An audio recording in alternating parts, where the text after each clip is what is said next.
से संबंधित 25 क्वेश्चन लेकर आया हूँ। वेरी इंपॉर्टेंट क्वेश्चन है ये, तो इसलिए वीडियो को बिना स्किप के पूरा देखिएगा। और अगर आप हमारी वीडियो पहली बार देख रहे हैं तो हमारे चैनल को जरूर सब्सक्राइब करें, साथ ही उसके साइड में बेल आइकन जरूर दबा दें ताकि आप आने वाली सभी वीडियो को देख सकें। तो चलिए आज की वीडियो शुरू करते हैं।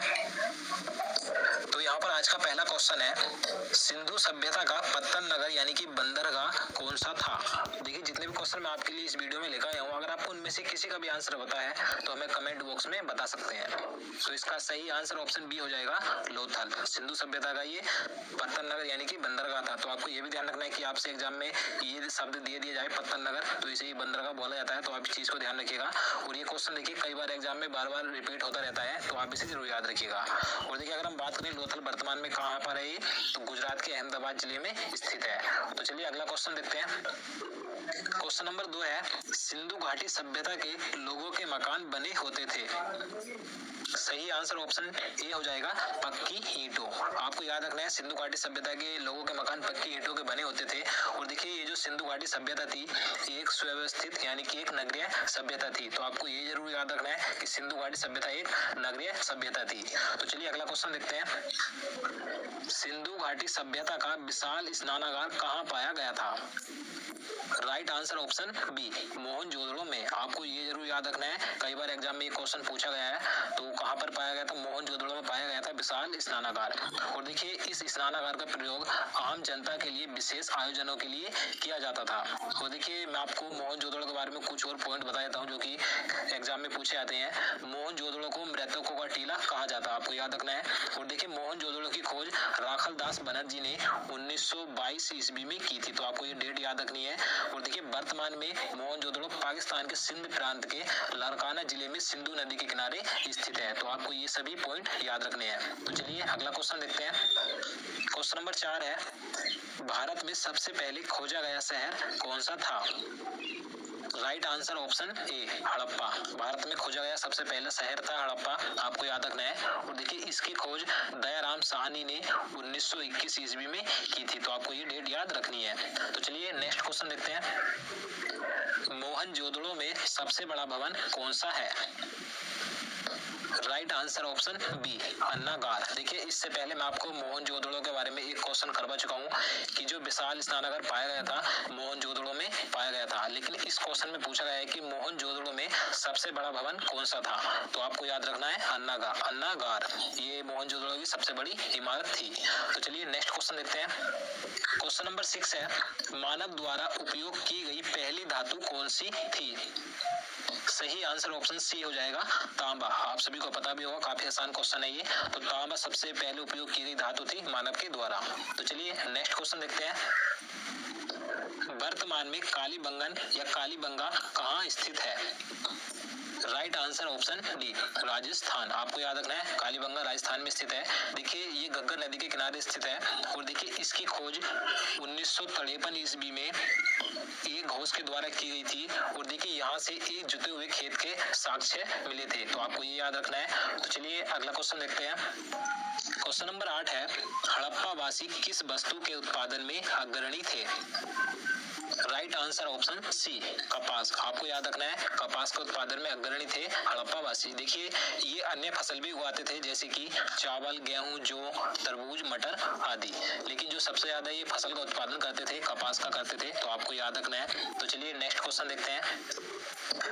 देवी माँ की पूजा किससे संबंधित थी। सही आंसर ऑप्शन ए हो जाएगा, सिंधु घाटी सभ्यता। तो आपको याद रखना है सिंधु घाटी सभ्यता से संबंधित है देवी माँ की पूजा, यानी कि यहाँ के लोग देवी माँ की पूजा करते थे। और देखिए कुछ लोग यहाँ के पशुपति की भी पूजा करते थे, यानी कि शिव की पूजा भी करते थे। तो आपको ये दोनों याद रखने हैं। तो चलिए अगला क्वेश्चन देखते हैं। क्वेश्चन नंबर 10 है, कौन सा सिंधु शहर जो बिना गढ़ यानी कि किला का था। देखिए इस क्वेश्चन में पूछा गया है कि सिंधु घाटी सभ्यता का ऐसा कौन सा शहर था जो बिना किले का था, यानी कि वहां पर किला नहीं था। तो इसका सही आंसर ऑप्शन डी हो जाएगा, चनुदड़ो। आपको याद रखना है चनुदड़ो ऐसा शहर था जहाँ पर किले के साक्ष्य नहीं मिले हैं। देखिए इसकी खोज मैं आपको बता दूं 1934 ईस्वी में NG मजूमदार के द्वारा की गई थी। तो आपको ये डेट याद रखनी है 1934 ईस्वी में। तो चलिए नेक्स्ट क्वेश्चन देखते हैं। देखते हैं। क्वेश्चन नंबर 11 है, कांसे की नर्तकी की मूर्ति कहां से मिली थी? सही आंसर ऑप्शन ए, मोहनजोदड़ो से। आपको याद रखना है, आपने पढ़ा होगा कांसे की एक जो स्त्री की मूर्ति थी नृत्य करती हुई, तो मोहनजोदड़ो से प्राप्त हुई थी, तो आपको याद रखना है। तो चलिए अगला क्वेश्चन देखते हैं। विश्व की सबसे प्राचीन सभ्यता का क्या नाम है? Right answer option B, Mesopotamia की सभ्यता। देखिए ये विश्व की सबसे प्राचीन सभ्यता है मेसोपोटामिया की सभ्यता। देखिए मेसोपोटामिया का जो शाब्दिक यूनानी अर्थ होता है दो नदियों के बीच, इसका शाब्दिक अर्थ होता है मेसोपोटामिया का। तो चलिए अगला क्वेश्चन देखते हैं। क्वेश्चन नंबर 13 है, सिंधु घाटी सभ्यता की लिपि क्या थी? राइट आंसर ऑप्शन सी, अज्ञात। देखिए आपको याद रखना है, जो सिंधु घाटी सभ्यता से लिपि मिली थी उसका अभी तक पता नहीं चल सका है कि वह किस प्रकार की लिपि थी, तो ये अज्ञात है। तो चलिए अगला क्वेश्चन देखते हैं। वैदिक सभ्यता किस प्रकार की सभ्यता थी? सही आंसर ऑप्शन बी, ग्रामीण सभ्यता। देखिए इससे पहले मैं आपको सिंधु घाटी सभ्यता के बारे में बता चुका हूँ कि सिंधु घाटी की सभ्यता नगरीय सभ्यता थी और वैदिक सभ्यता ये ग्रामीण सभ्यता थी। तो ये दो क्वेश्चन अधिकतर एग्जाम में पूछे जाते हैं, तो आप इन दोनों को याद रखिएगा। देखिए जो वैदिक सभ्यता थी ये आर्यों के द्वारा विकसित की गई ग्रामीण सभ्यता थी, तो आपको ये सभी ध्यान रखना है। तो चलिए अगला क्वेश्चन देखते हैं। क्वेश्चन नंबर 15 है, आर्यों की भाषा क्या थी? Right answer option C, Sanskrit. आपको याद रखना है आर्यों की भाषा संस्कृत थी। तो चलिए अगला क्वेश्चन देखते हैं। आर्य भारत में सर्वप्रथम कहां आकर बसे थे? सही आंसर ऑप्शन सी, सप्त सिंधु क्षेत्र। देखिए यह क्षेत्र आधुनिक पंजाब तथा उसके आसपास का क्षेत्र है, तो आपको याद रखना है आर्य सर्वप्रथम सप्त सिंधु क्षेत्र में आकर बसे थे। देखिए अगर हम बात करें कि आर्यों का मूल निवास स्थान क्या था, देखिए इसके लिए कई विद्वानों के अलग अलग मत हैं, लेकिन मैक्स मूलर के अनुसार इनका मूल निवास मध्य एशिया था, तो आपको याद रखना है। तो चलिए नेक्स्ट क्वेश्चन देखते हैं। वैदिक लोगों द्वारा किस धातु का प्रयोग पहले किया गया था? राइट आंसर ऑप्शन डी, तांबा। आपको याद रखना है। देखिए इसके बारे में आपको सही से बता देता हूँ। जो वैदिक सभ्यता थी उसे दो भागों में बांटा गया था, ऋग्वैदिक काल और दूसरा उत्तर वैदिक काल। तो ऋग्वैदिक काल में आर्य तांबे से परिचित थे, यानी कि वैदिक सभ्यता में के लोगों द्वारा सर्वप्रथम तांबे का प्रयोग किया गया था, और उत्तर वैदिक काल में जो उत्तर वैदिक काल के लोग थे वे लोहे से भी परिचित हो गए थे, तो आपको याद रखना है। तो चलिए अगला क्वेश्चन देखते हैं। क्वेश्चन नंबर 18 है, वैदिक आर्यों का प्रमुख भोजन क्या था? राइट आंसर ऑप्शन बी, दूध और इसके उत्पाद। देखिए इनके जीवन में गाय और दूध का बहुत महत्व था। ये दूध तथा दूध में सत्तू मिलाकर पीते थे, तो आपको याद रखना है वैदिक आर्यों का प्रमुख भोजन दूध और इसके उत्पाद था। तो चलिए अगला क्वेश्चन देखते हैं। आर्य शब्द का शाब्दिक अर्थ क्या है?